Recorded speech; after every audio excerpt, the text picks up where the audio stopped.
سلام به همگی. خب امروز یه برف خیلی خیلی عالی توی دانشگاه اومده بود و منم خیلی گرسنم شده بود و هوس یه چیز خیلی خوشمزه کرده بودم و از اونجایی که نهار نخورده بودم تصمیم گرفتم تهچین درست کنم. اینی هم که میبینید در دسترس ترین کبریت خوابگاهی یعنی ماکارونی. زیر گاز رو روشن کردم و کره به جای روغن ریختم. حالا نوبت ریختن پیازاست. یکم که پیازا طلایی شدن نوبت اضافه کردن مرغمونه. ادویه هم که نمک و فلفل و زردچوبه است اضافه میکنیم و حالا نوبت میرسه به زرشک و زعفرون توی همچین ظرف خفنی.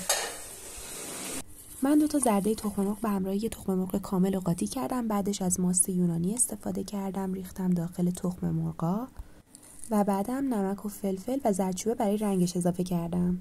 خیلی فضای اتاق ریخت و پاش شد، به خاطر همین همه رو جمع کردم. توی فرصتی که برنج میخواست آماده بشه ظرفا رو بردم که بشورم. خب بازم یکم برف ببینیم، ذوق کنیم. گیلی گیلی گیلی. برنجی که آماده دم کردن رو با ترکیب ماست و تخم مرغ قاطی کردم. کره زدم به کف قابلمه برای تهدیگ و البته یه مقداری هم به دیوارهاش. بعدم که برنج رو برای تهدیگ ریختم. وقت ریختن ترکیبات جذاب وسط تهچینه. لایه وسطی تهچین رو که میذاریم، حالا نوبت ریختن یه لایه دیگه از برنجه.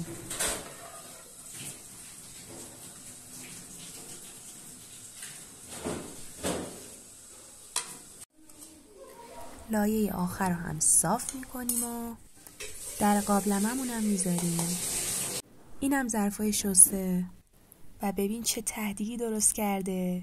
خودم اصلا فکر نمی کردم که همچین چیزی در بیاد و برخلاف انتظارم واقعا خوشمزه شد. شما هم حتما یه دور امتحان کنین. خدا نگهدار.